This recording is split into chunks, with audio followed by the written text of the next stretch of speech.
During the last Winter Olympics, I don't know where they were, maybe Pyeongchang, maybe that was the last one, not Sochi. His hotel had a heated toilet. He said he never left the hotel. It's a luxury hotel. It's a fantastic hotel, don't you think? Welcome to PTI, boys and girls. In today's episode, Serena loses. The Sixers bet big on Ben Simmons. And should baseball players be allowed to steal first? But we begin today with the longest final in Wimbledon history and one of the greatest. Novak Djokovic won all three tiebreakers and outlasted Roger Federer in a match that went more than 6 full sets. Djokovic has now won 16 majors. He is 2 behind Nadal. He is 4 behind Federer. Frank, will it be Djokovic who ends up the best of the 3? If he gets to at least 20, and he's got time, he's only 32, and you mentioned yesterday was as great as you're going to find. And for Roger Federer, on his serve, 2 match points. If he wins, he's then at 21, and maybe they don't catch him. I think for the rest of his career, he's going to remember those 2 match points. That's what may separate. This is interesting because that was the note that I made, that I thought in the whole length and breadth of Roger Federer's career. And I don't think, even if Djokovic passes him, I don't think Djokovic is a greater player than Roger Federer. But I think Federer looks back on those 2 points, and then he lost the next 2 right after that and lost the game. And he says to himself, that's the low point in my entire career, because as you say, mathematically, that gives him 21. It keeps Djokovic at 15. Federer will never again in his life have a crowd standing up for him like he did yesterday. That match was great. Yeah. That was great. And let's give Djokovic some credit because... Oh, he's worthy. Because he's worthy. He's facing 2 match points. It's Roger Federer on serve, and the crowd, just about 95, except, completely. Djokovic's mother and father. Yeah, they're the only ones rooting for him. Maybe the kid is rooting for Federer. Maybe. Exactly. So, he had a lot going against him, and in the first 3 sets, he didn't even have a break point. He didn't even have a chance to break Roger Federer's serve at the crucial moment. But here's the thing. We don't even mention Nadal, who, by the way, Federer had to beat just for the right to play Djokovic.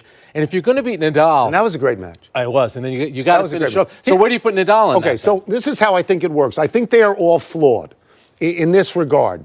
Nadal has 12 clay court French Opens. That's a flaw in the whole of his resume. Djokovic does he have 7 Australian Opens, which is the 4th one. That's definitely the 4th one.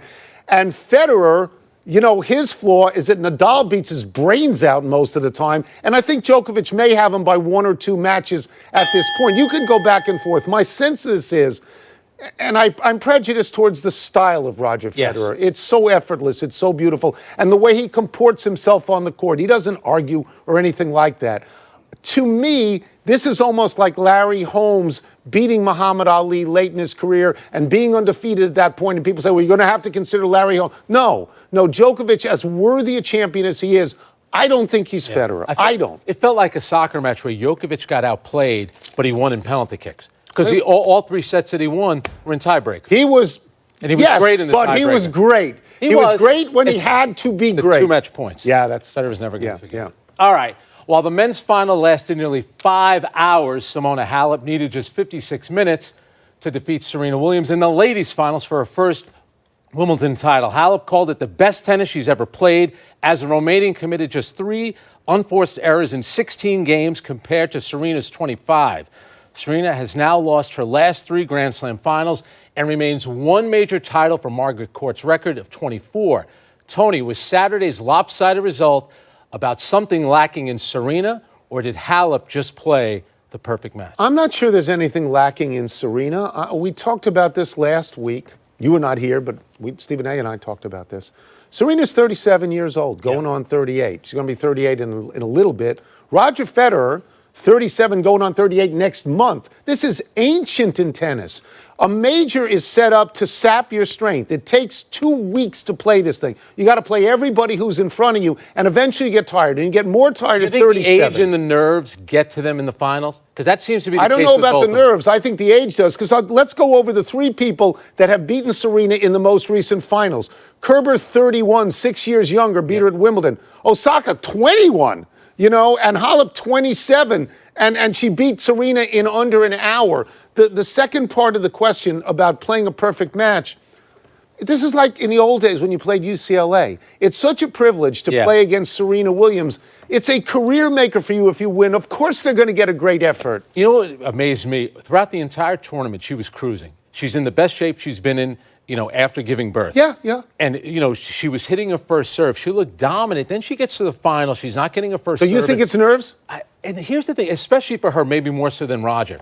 Simona Halep is like Nadal. She gets to every ball, and you can tell early on in the match, Serena was just demoralized. You could see it wearing on her. She was done in 56 minutes. She became unraveled at the U.S. Open with what happened with the umpire. Yes, and has written about that, saying, in fact, she did. I know, but now I just think in these finals, I think she realizes she's so close, and I think nerves. See, the odd thing to me is, I think she's not chasing Margaret Court. She's chasing Margaret Court's number. Yes. Who she's chasing is Steffi Graf and Martina Navratilova and Billie Jean King and Chris Evert. And you can pick any one of them and confidently make a case that they're the greatest player of all time. And Tony, you know what she has said? She said this after the match. Maybe I need to play more tournaments because she's one of these players now. She just wants to play the majors. So it's like Tiger. Exactly, but she's going to play two tune-up matches or tournaments, including one in Toronto before the U.S. Open. Maybe that'll help her. We'll shift gears. Ben Simmons today signed a contract for the maximum he can receive from the Philadelphia 76ers, $170 million over 5 years. Now, Frank, a lot of people who sit in the chair you're sitting in today, like Michael Wilbon and Stephen A. Smith, are very bullish on the Sixers. Never heard of them. And they point to Simmons and Joel Embiid as why. Are you convinced that Simmons is worth this? Here's the great thing, Tony. In the NBA, jump shooting is now at a premium. Here's a guy that in his career has taken 17 three-pointers. He's only taken 17. That's like a regular game for Steph Curry. Has never made one. But guess what? He's only 22 years old. He's going to be a star in this league. Does he need to get better shooting the ball? Absolutely. But here are the Philadelphia 76ers. You're one of the top teams in the East. He's your player.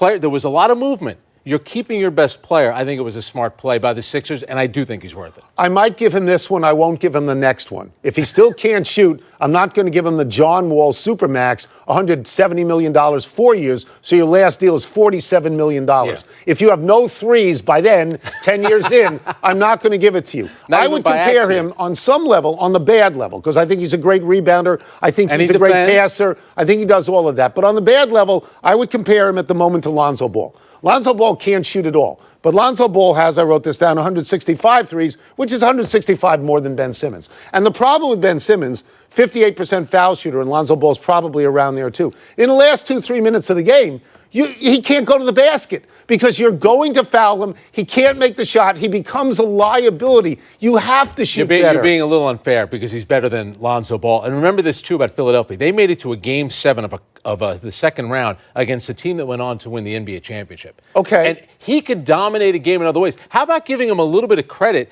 that he doesn't just stand back out there behind the three-point line and keep shooting? Oh, no.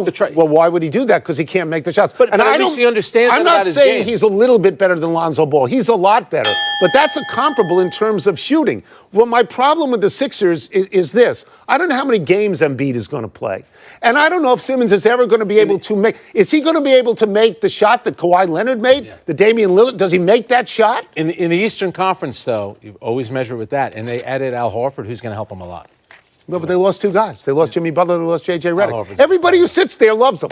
I guess I'm the only one who doesn't. All right, the independent Atlantic League, which is used as a crash test dummy by Major League Baseball, has added a new gimmick, stealing first base.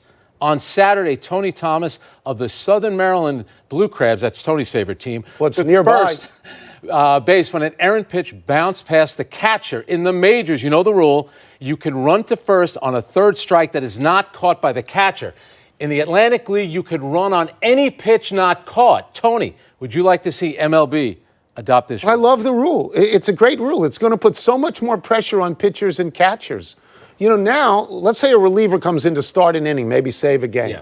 You can uncork, well, you can hit the mascot. It doesn't matter. But if a guy can run, if you take a team like the Washington Nationals and you're down one and Trey Turner gets on base because this happens, he becomes a threat to score because he's a very fast runner. I like the strategy involved because not everybody's going to run. A big fat catcher isn't going anywhere, but some guys are going to go, and I think it adds an element. I think it's action, which we don't have in baseball. So, yeah, I like it, don't you? And it's not that much of a stretch either if you're doing it on the first, because this pitch that he ran on was an 0-1 count. The ball gets by him. He stood there for a second. Somebody must have yelled, well, he doesn't remember. Run. Yeah, you don't know it. And then he ran to first base. You play baseball your whole life. You can't do it. Exactly. And you know what? Here's the one thing about this league. Major League Baseball is, they're using them for these rules. Remember, they use the robot to umpire the All-Star game. Yeah. So now they're trying this one. It's funny, too. I was thinking about this. Jackie Robinson is probably responsible for the most famous steal of home plate, right? In the World Series against Yogi Berra, still thinks that he's out. Here we have the first ever steal of first base. I think it's a smart thing. And I think Robert Manfred, the commissioner of baseball, is trying to do anything he can. Action. Wants action in the game. But this one, to me, it's not that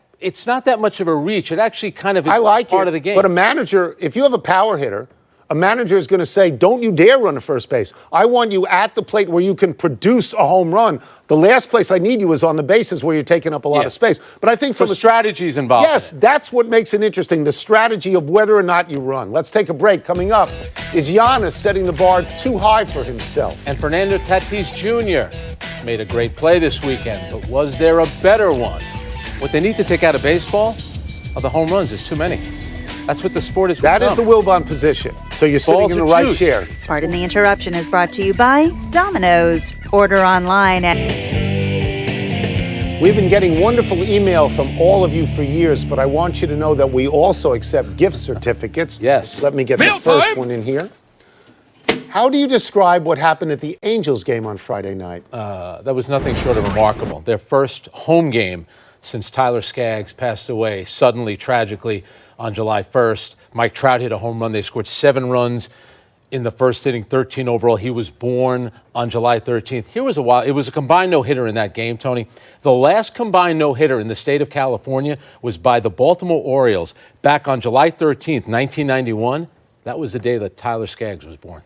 So, okay, there's a lot of numbers that are flying around here, which adds a very mystical quality to that particular game. I found it enchanting. I watched all of the replays that I could watch. There were 2 things to me, not so much the score of the game and not so much the fact that it was a no-hitter.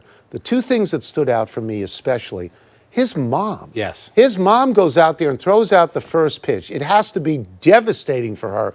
And she throws a perfect, from the mound. She's not even in front of the mound. From the mound all the way to the catcher. And the second thing was at the end of the game. That's right. And I don't know if this was spontaneous or not. They took off their 45 jerseys and laid them gently on the mound. And I mean, you get chills watching this. And there's no template for that. You don't know how to act or what to do, and it is really a game. Something. And they have the kind of job, too, Tony, where you have to just, life goes on. They took 1 game off. They couldn't take every game off. All right, is Giannis Antetokounmpo setting unreasonable expectations by saying he has only reached 60% of his potential? By the way, I've reached 70% of mine on this show. Yeah, I think I'm about 80 at this point, but I'm also almost 80 years old. There's only one expectation, and that is to win a championship. It's very nice that he says he's only at 60%. It's very nice that he says he has a lot of improvement. He says all the right things. You have to win. You're the MVP. You have to win the championship. Of the 32 players in the history of the NBA who have won the MVP, 25 have won championships. Many have won multiple championships. That is the only standard he has to reach, is to win. And a couple of them, Derrick Rose and Giannis, they didn't even make it yet to an NBA final. So you have to take that next step. To his credit, they had a rally for him yesterday in Milwaukee. They gave him the MVP award so the people in Milwaukee could celebrate him.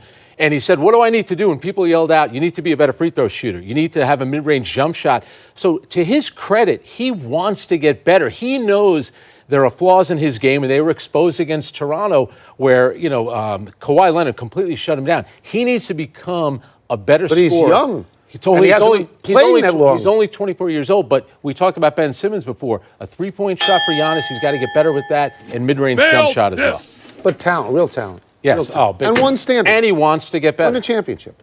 Anthony Davis is not only promising to play all 82 games this year, but he says he would put the Lakers roster up against anyone's. Would you? Well, I'll put it up there with the Clippers, who, by the way, Las Vegas has the Clippers at 55 wins over-under, and the Lakers are at 51. But when you look at the Lakers roster, LeBron, Anthony Davis, Kyle Kuzma, Rondo, Danny Green, Avery Bradley, DeMarcus Cousins, that's a pretty good roster. But I still think if Kawhi and Paul George are at their best, I don't even think that the Lakers have the best roster right now in LA, much less the NBA. So let me deal with the first notion that he wants to play all 82 games.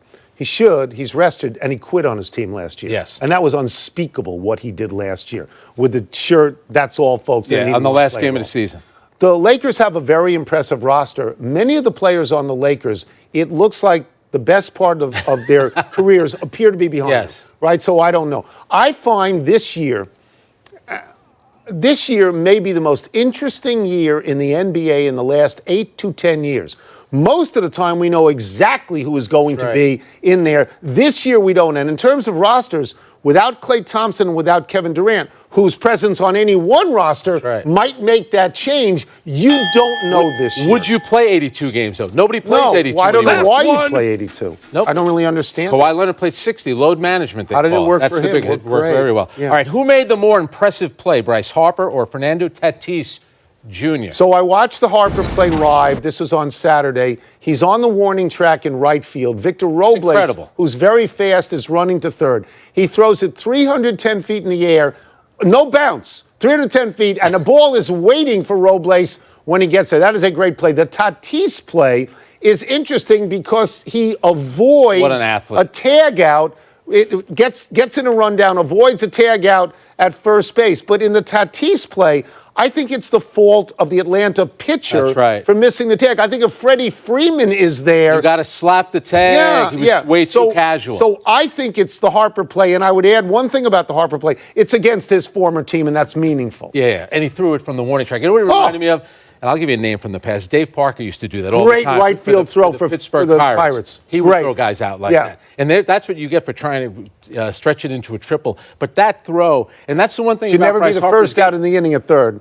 I think that was the first out in the inning. It was. Sure. Yeah. But he's testing Bryce Harper there. But for Harper to be able to do that, that's a remarkable play. See, sometimes defense could be a little exciting in baseball. It doesn't always have to be the home run. Sometimes it could be a guy trying to I would think the most exciting plays in all of baseball are throws to third or throws home. Don't you think? The most exciting thing I've ever seen live was Deion Sanders running all the way around a triple. It was unbelievable. Enough email. Let's take one last break. Still to come, should we be impressed by Tony Romo's latest accomplishment on the golf course? And we'll peer into the future of J.R. Smith. Could he end up on a contender? And will he wear a shirt? That's another question. He never wears a shirt. No. Even at the Celebrity All-Star game. And he doesn't know what time it is on the clock either. He doesn't know that.